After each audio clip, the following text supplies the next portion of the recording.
I remember the day my world shattered. It wasn't a sudden explosion, but a slow, agonizing crack, a betrayal so profound it felt like a surgical strike against my very soul. My own son, James, the boy I had dedicated my entire life to, was part of a heinous plot against me.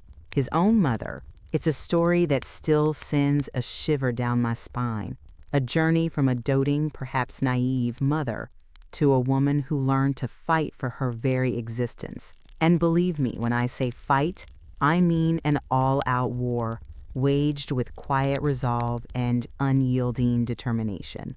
The kind of fight that leaves you changed forever, but also, surprisingly, stronger. Before we continue, please subscribe to the channel and write in the comments what time it is where you are now. My name is Margaret Thompson, and I'm 66 years old. For most of my life, I was defined by my roles: wife, mother, and then, for far too long, widow. My late husband, Thomas, was a kind, steady man, and his passing left a void I tried to fill by pouring all my love and energy into our only son, James. I worked tirelessly as a bookkeeper for a small local firm, making sure James had every opportunity I could afford him.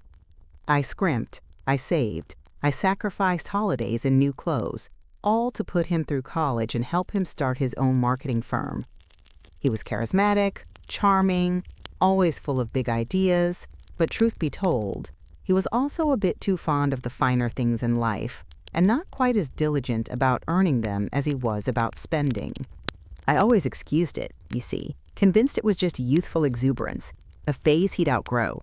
A mother's love, especially a widow's, can be a potent form of blindness. Our family wasn't poor, but we certainly weren't wealthy. We lived a comfortable, modest life in a quiet suburban home that Thomas and I had worked so hard to pay off.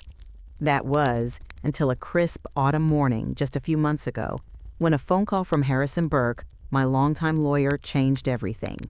He informed me that my great-aunt Ruth Sullivan had passed away at the ripe old age of 91. Aunt Ruth was, to put it mildly, an eccentric character. Meaner than a wet cat, as she liked to say, but sharp as a tack.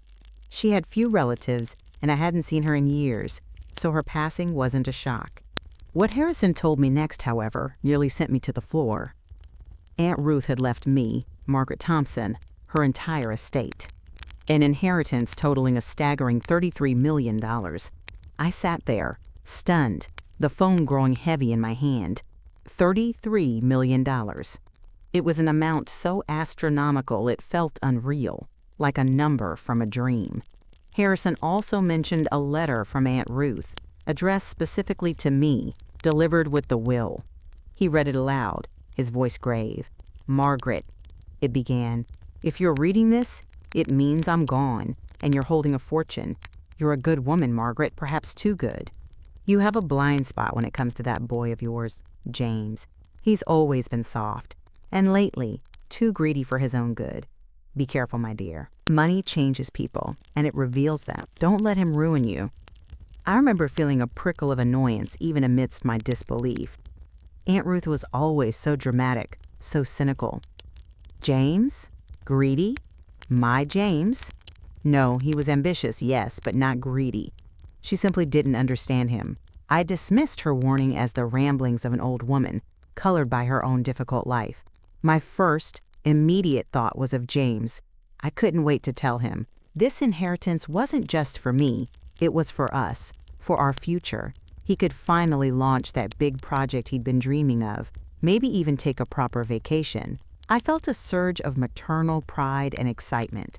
I needed to see him, to share this incredible news face to face. I hopped into my old sedan, my heart practically thrumming with excitement. I was so preoccupied, replaying Harrison's words, picturing James's delighted face, that I didn't quite register the truck swerving into my lane until it was too late.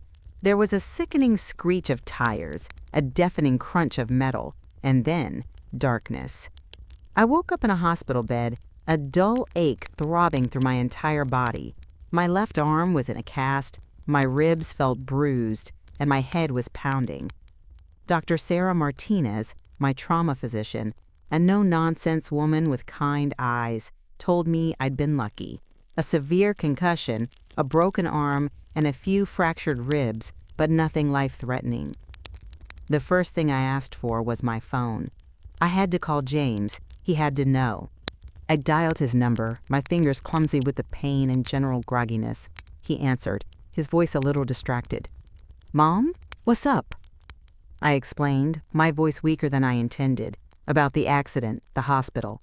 I expected alarm, concern, and immediate promise to rush to my side. What I got instead was a casual, almost bored sigh. "A fender bender? Really, Mom? Is it even worth calling me in the middle of a meeting for?" "Look, I'm swamped. I'll call you later. Don't worry, I'm sure it's nothing serious." He hung up before I could even tell him about Aunt Ruth. The phone slipped from my grasp, clattering onto the pristine white sheets. A fender bender. That's all it was to him. No concern for my injuries, no immediate visit to the hospital, nothing. Dr.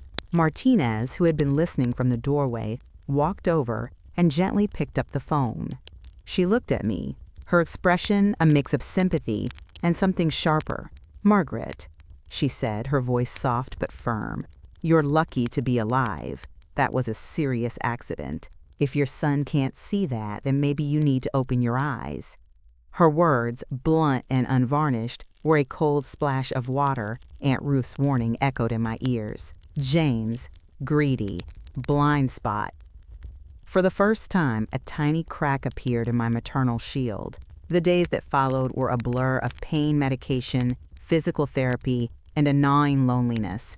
James never visited. He sent a text message once, asking if I was okay, and another time, Emily, his new wife, called to say he was so busy, but sending his love. Emily was a beautiful, polished woman, a marketing professional James had met through work. She was always so attentive when we were together, so sweet, but something about her always felt a little practiced. Now, her concern felt hollow. Then came the second call that shook my world. It was Carla Stevens from Riverside Trust and Estate Planning. She was handling Aunt Ruth's assets and was calling to inform me of some irregularities. Apparently, there had been a flurry of inquiries into Aunt Ruth's estate, specifically about the terms of the will and my legal competency. Carla assured me it was likely nothing, but her cautious tone told a different story. Who would be asking about my competency? It didn't make sense. I was recovering from an accident, not losing my mind. A seed of unease began to sprout. My thoughts were a jumble of confusion and growing suspicion. It was then that a friendly face appeared by my bedside. Nicole Stevens, a nurse at Riverside General, had been assigned to my care. She was a kind, efficient woman, always ready with a comforting word or a cup of tea. We talked about everything and nothing, and one afternoon as she adjusted my IV, she gently brought up James and Emily. "I hope you don't mind me saying, Mrs. Thompson," she began, her voice low, "but I recognized your daughter-in-law, Emily Walker, only that's not her real name, it's Emily Hayes." My heart gave a jolt. "And her brother," Nicole continued, her eyes clouded with a deep sadness, "is Kevin Hayes. He's a lawyer, specializing in estate planning and asset protection. He's the reason my cousin's family lost everything." Nicole then poured out a horrifying story. Kevin and Emily Hayes weren't just siblings. They were a professional criminal duo. They targeted wealthy older adults by cozying up to their adult children, cultivating relationships, often even arranging marriages like Emily's to James. Then, they would manipulate the children into believing their parent was mentally unfit, arranging false medical evaluations to declare them incompetent, and seize control of their assets. Nicole's cousin had been a victim. Her elderly aunt had been declared incompetent and died mysteriously shortly after her substantial estate was drained. Nicole's words were a cold, hard slap across my face. Emily's practiced charm, James's sudden disinterest, the inquiries into my competency, it all clicked into place with terrifying clarity. Aunt Ruth's warning wasn't just about greed. It was about a predatory, calculated scheme. They planned to have me declared mentally incompetent, thereby gaining control of my $33 million inheritance.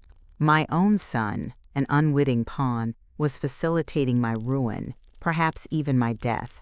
The realization hit me like a physical blow, worse than any car accident. My blindness, my protective maternal love, had made me a target. But that was the day Margaret Thompson, the doting, naive mother, died, and in her place, a new Margaret began to emerge, cold, clear-eyed, and utterly determined. They had underestimated me, badly. My first call was to Harrison Burke. I spoke slowly, calmly, laying out every detail. Ruth's will, her warning, James's indifference, the hospital calls, Carla's warning, and finally, Nicole's devastating revelation. Harrison listened, his usual calm demeanor hardening with each piece of information. "Margaret," he said, his voice grim, "this is serious, extremely serious. We need to act, and we need to act carefully."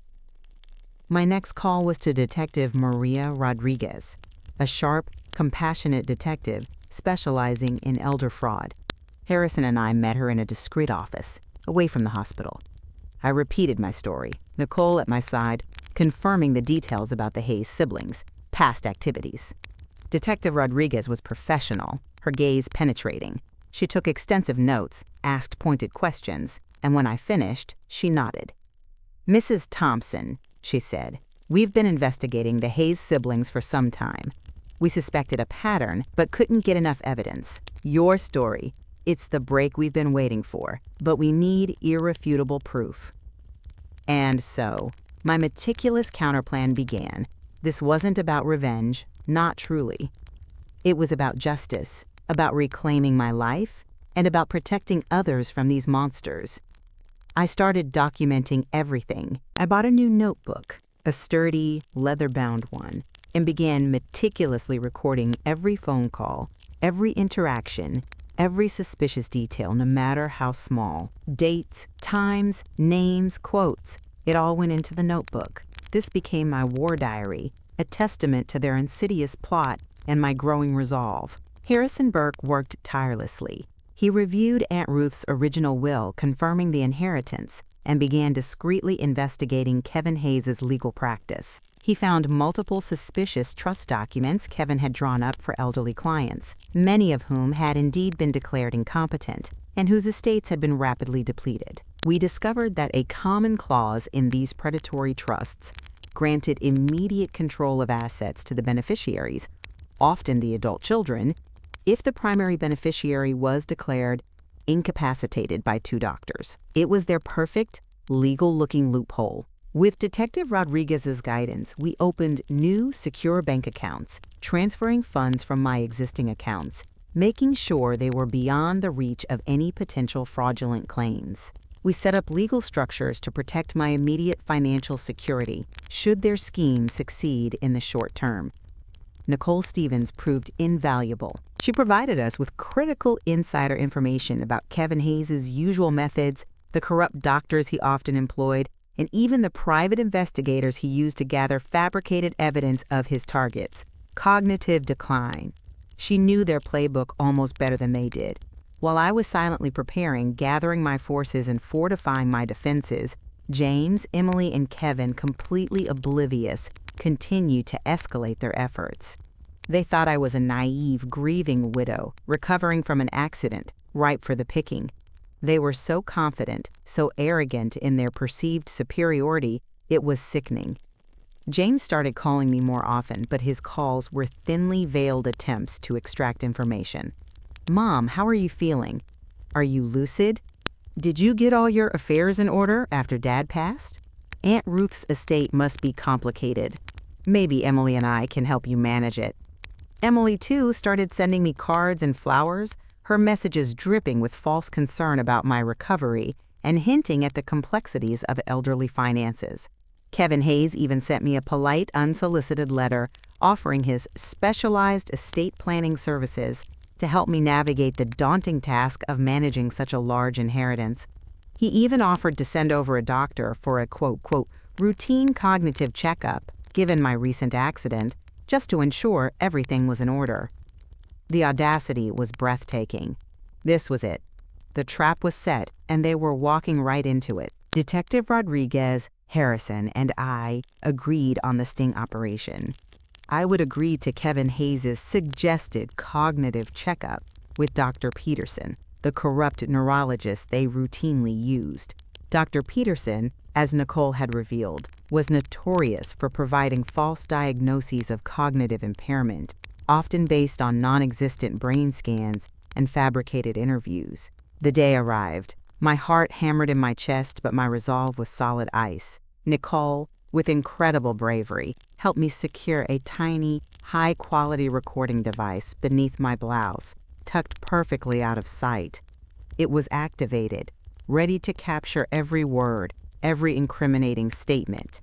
Harrison Burke would be waiting outside, along with Detective Rodriguez and her team, ready to move in. I was driven to Kevin Hayes' opulent, modern office building. It reeked of expensive wood and false confidence. James and Emily were there, waiting in the reception area, playing the part of the concerned son and daughter-in-law. Emily rushed forward to hug me, her embrace feeling like a viper's coil. "Margaret, you look so much better. We're just so worried about you, dear." James offered a half-hearted smile. Dr. Peterson, a balding, portly man with beady eyes, greeted me with a professional, yet unsettlingly smug air. He led me into a sterile examination room where he performed a series of perfunctory tests, asking generic questions about dates and simple math, barely making eye contact. I answered them clearly, precisely, every word being recorded. He barely listened, making hurried notes. After about 15 minutes, he declared the evaluation complete and ushered me back into Kevin's main office. The scene in Kevin Hayes' office was a meticulously orchestrated tableau of betrayal. Kevin sat behind a massive desk, an unctuous smile on his face. James sat nervously beside Emily, who wore a look of triumphant satisfaction. Dr. Peterson joined them, clutching a thick file. "Margaret," Kevin began, his voice dripping with faux sympathy, "I'm afraid we have some rather concerning news. Dr. Peterson has just completed his comprehensive neurological evaluation, and his findings are, well, quite definitive." He gestured to Dr. Peterson, who cleared his throat. "Yes, Mrs. Thompson," Dr. Peterson said, his voice flat and dispassionate.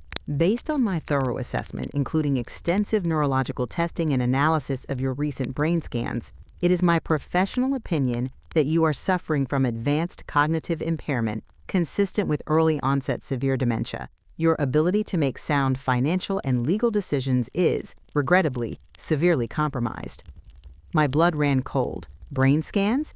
He hadn't even looked at my existing medical records, let alone ordered new scans. He had spent 15 minutes asking me questions. This was it. The lie. Plain and unambiguous. Emily squeezed James's hand, a small, knowing smirk playing on her lips. James looked at me, a flicker of something unreadable in his eyes. Concern? Guilt? It quickly vanished. Kevin Hayes continued, his voice now taking on a more legalistic tone. "Given these findings and the pressing need to protect your considerable assets, we've prepared a provisional trust document. It grants immediate financial oversight to James as your designated trustee until such time as you might recover." He pushed a stack of papers across the desk towards me. It was the predatory trust giving James, and by extension them, control of everything. I picked up the papers. My hand didn't tremble. I looked at James, then at Emily, then at Kevin. The silence stretched, thick with their anticipation, their greed practically radiating from them. Then I met Kevin's eyes, and I smiled. It wasn't a pleasant smile. It was a cold, hard, knowing smile. "Dr. Peterson," I said, my voice clear and steady, cutting through the silence. "Funny, isn't it, that you've already completed this comprehensive medical report, diagnosing me with severe dementia and detailing my extensive neurological testing and analysis of brain scans when I literally just left your office.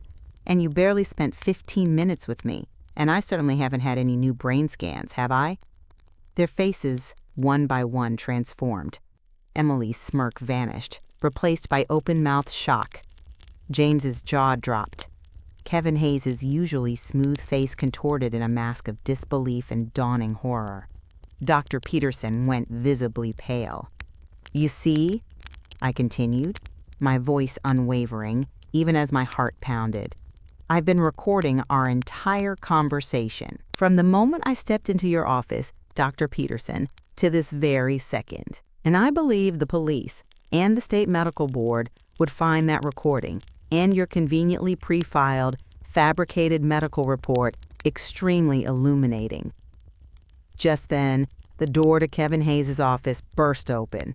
Detective Maria Rodriguez strode in, her face grim, flanked by two uniformed officers. Behind her, Harrison Burke entered, his expression one of quiet triumph. Dr. Elizabeth Chen from the State Medical Board was also present, her gaze fixed on Dr. Peterson.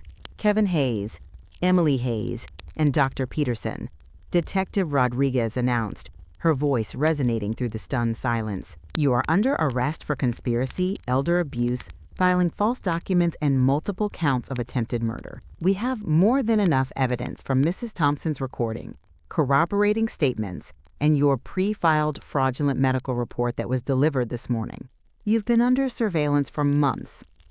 Emily let out a strangled gasp, collapsing into her chair. Kevin Hayes, usually so composed, roared in outrage, but it was quickly stifled by the officers who moved in.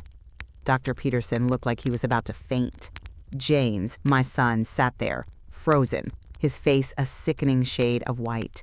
The full, horrifying truth hit him in that moment. He wasn't just helping his new wife get some money. He was an accomplice in a sophisticated, murderous scheme against his own mother. The officers handcuffed Kevin and Emily, reading them their rights.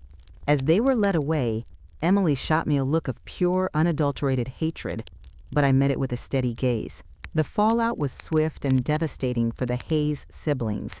The recording, combined with Nicole Stevens' testimony, Harrison's diligent legal work, and Detective Rodriguez's relentless investigation, laid bare their entire criminal enterprise. It wasn't just me. They had a history. 6 other elderly victims had died under mysterious circumstances after being declared incompetent and having their estates plundered. Marcus Webb, the private investigator Kevin had hired to surveil me and gather false evidence, also quickly turned informant once he realized the depth of the criminal enterprise he'd been part of. Kevin and Emily Hayes were convicted on 6 counts of murder and 1 count of attempted murder. They were sentenced to life in federal prison without parole. Their opulent world, built on lies and stolen lives, crumbled into dust. And James? He was utterly shattered. He truly hadn't known the extent of their depravity. He saw Emily not as a criminal mastermind, but as a charming woman who loved him. He had been so blind, so caught up in his own desires and Emily's manipulation, that he couldn't see the monster he was enabling. He broke down, confessing everything he knew, cooperating fully with the authorities, his testimony instrumental in sealing Kevin and Emily's fate. It was a long, painful process. He underwent extensive therapy, grappling with the crushing weight of his complicity, his greed, and the chilling realization of how close he'd come to facilitating his mother's murder. Our relationship was, understandably, in tatters. There were no immediate hugs, no quick forgiveness. It was a slow, arduous process of rebuilding, if it could even be rebuilt at all. For me, the immediate relief was profound, but the scars remained. The betrayal, the coldness of my son, it was a wound that would take a long time to heal. But I found solace, not in bitterness, but in purpose. Aunt Ruth's $33 million inheritance, which had been the catalyst for so much pain, now became an opportunity for profound good. I used a significant portion of it, $25 million, to establish the Ruth Sullivan Memorial Fund for Elder Protection. This foundation is dedicated to combating elder financial abuse, providing legal aid, educational resources, and support for victims and their families.